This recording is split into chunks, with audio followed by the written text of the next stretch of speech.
ගැන එහෙම සාකච්ඡා කරන වෙලාවල් වලදී අපි ඔය යෝධයන් බිහිවීම සම්බන්ධයෙන් එහෙමත් කතා කරා වුණා තමයි. හරි. දැන් මේක සම්බන්ධයෙන් විශේෂ කාරණා කීපයක් කියනවා. 2002 වර්ෂයේ ඇමරිකානු හමුදාව එවකට ඇෆ්ගනිස්තානය මූලික කරගත්ත ඒ ඇමරිකානු හමුදාව ඇෆ්ගනිස්තානයේ කෙන්ඩාර් කියන ප්‍රදේශයේ විශේෂිත මෙහෙයුමකට යනවා.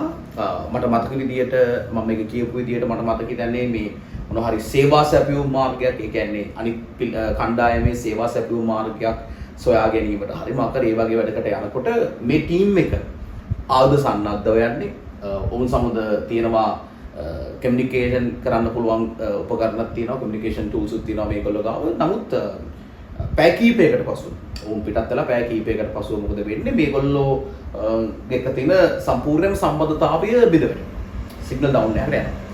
දැන් මේකත් එක්ක මොකද කරන්නේ? ඇමරිකානු හමුදාවේ දවස් කිහිපයකට පස්සේ මට මතක විදිහට ඇමරිකානු විශේෂ බලකාය නේද? SF එකේ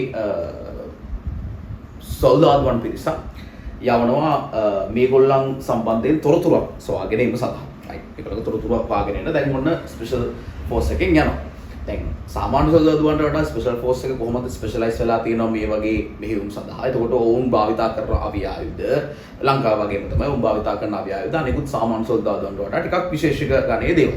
සහ ඔවුන් හයි ට්‍රේන් වෙච්ච කට්ටිය අරගොල්ලන්ට වඩා. දැන් මේගොල්ලෝ යනකොට මේගොල්ලොන්ට මේ කතන්දරේ යනකොට මේගොල්ලොන්ට හම්බ වෙනවා මේ අවසාන වශයෙන් මේගොල්ලන්ට හම්බ වෙච්ච ස්ථානයේ යම් අස්ති කොටස් හම්බ වෙනවා. කැඩී බිඳී ගිය අස්ති කොටස් හම්බ වෙනවා යම්කිසි ගල් ගුහාවක් ආසන්නයේ. ඒතර උන් තීරණය කරනවා මේක තමයි තමන්ගේ සොල්දාදුවන් පැමිණි උපරිම ගමන් මඟ කියන කාරණාව. ඒකත් එක්කම මොකද වෙන්නේ? ඒ ගල් ගුහාව තුලින් මොකද වෙන්නේ? විශාල ශබ්දයක් එක්ක විශාල ප්‍රමාණයේ හෙල්ලක්, right?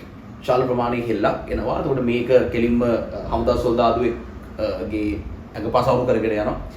මේකත් එක්ක මේ කණ්ඩායමට අදහා ගන්න බැරි විදිහේ විශාල යෝධයෙක්, විශාල ප්‍රමාණයේ මිනිස්සෙක් අඩි දැන් විස්තර කියන විදිහට සාමාන්‍යයෙන් අඩි 12ක් 13ක් අතර වගේ උසකින් විශාල රතු පාට කොණ්ඩයක් තිබිච්ච, රතු පාට දිග රැවුලක් තිබිච්ච පුද්ගලයෙක් එළියට එනවා.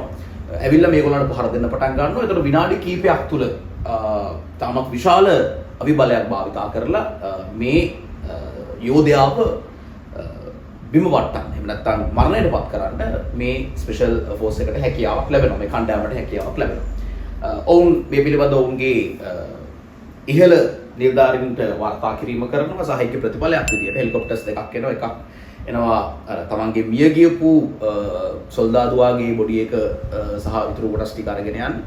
ඒ වගේම තමයි අර යෝධයාගේ ශරීරය අරගෙන යන්නත් මේගොල්ලෝ වෙනම හෙලිකොප්ටර් එකක් එවනවා.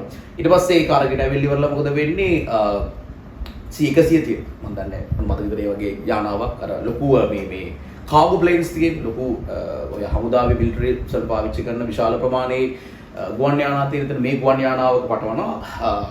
මම දන්නේ රාත්තල් 1100 ගානක් විතර වගේ විශාල ස්කන්ධයකින් යුක්ත වුණා කියලා කියනවා මේ ශරීරය. මේ ශරීරය කටාර වෙත අරගෙන ගිහිල්ලා එතනින් එහාට ආපහු නැවත ඇමරිකාවේ හමුදා කඳවුරක් වෙත අරගෙන ගියා කියලා කියනවා. දැන් මේ කතන්දරයේ සමහරක් වෙලාවට අපිට අහනකොට නිකක් වුණාද නැද්ද කියලා තේරුම් ගන්න බැරි කාරණාවක් තියෙනවා. ඒක වෙන්නත් පුළුවන් නොවෙන්නත් පුළුවන් කියන කාරණාව. මේක වුණා කියලා කියන්නත් පුළුවන් සාධක තියෙනවා. වුණේ නැහැ කියලා කියන්නත් පුළුවන් සාධක තියෙනවා. ඒකට හේතුව තමයි ඇෆ්ගානිස්තානයේ කෙන්ඩාර් ප්‍රදේශයේ ඉන්න තාමත් ඉන්න සමහරක් මිනිස්සු ඇත්තටම ප්‍රමාණයෙන් ඉතාමත් විශාලයි. හරිද? ඒ කියන්නේ අඩි 6ට වඩා සාමාන්‍ය දැන් මිනිස්සෙක් වර්ධනයේ උපරිම උස විදියට ගන්න සාමාන්‍ය අඩි 6ක විතර වගේ ප්‍රමාණයක්. නමුත් මේ ප්‍රදේශයේ ඉන්න මිනිසුන් ඔය සාමාන්‍ය මිනිසුන්ගේ ප්‍රමාණයට වඩා අභිභවාගීපු අවස්ථා මොනතරම් තියෙනවා. ඒක කාරණාව.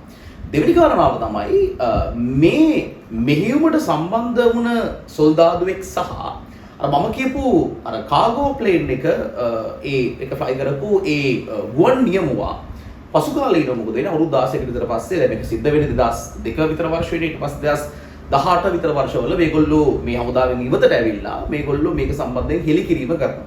ඒතර ඔවුන්ට අනුව පෙන්ටගන් එකෙන් මේ සම්පූර්ණයෙන්ම ඔවුන් මේ වගේ යෝධයෙක් එක්ක සටන් කරා කියන කාරණාව. ඒ වගේම ඒ සිරුර මේ විදියට ඇමරිකාවට අරගෙන ආවිලා පරීක්ෂණ කරා කියන කාරණාව මේ ඔක්කොම මොකද කරන්නේ මේගොල්ලෝ වහනවා මේක ක්ලාසිෆයි කියන්නේ මේ ක්ලාසිෆයිඩ් විදියට මේක වහනවා টপ සීක්‍රට් ඩොකියුමන්ට් එකක් විදියට.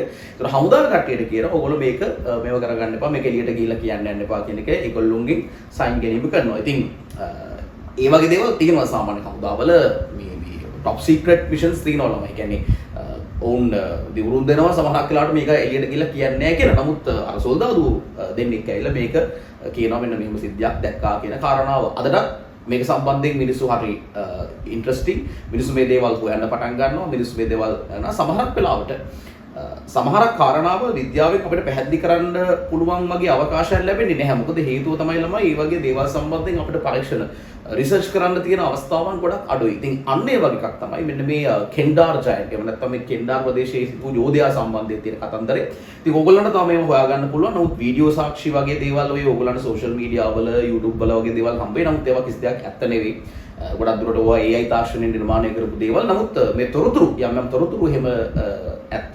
ඕගොල්ලන්ට පුළුවන් ඕනනම් ඔය ඒ සොල්දාදුවන් සම්බන්ධ වෙච්ච ඔරිජිනල් ඉන්ටර්වියුස් ඒගොල්ලෝ TVs එක කරපු විවිධ මාධ්‍ය එක කරපු විවිධ ඉන්ටර්වියුස් ඕගොල්ලන්ට බලන්න පුළුවන්. ඒතකොට ඒකෙන් ඕගොල්ලන්ට ගොඩක් දේවල් ගන්න පුළුවන්.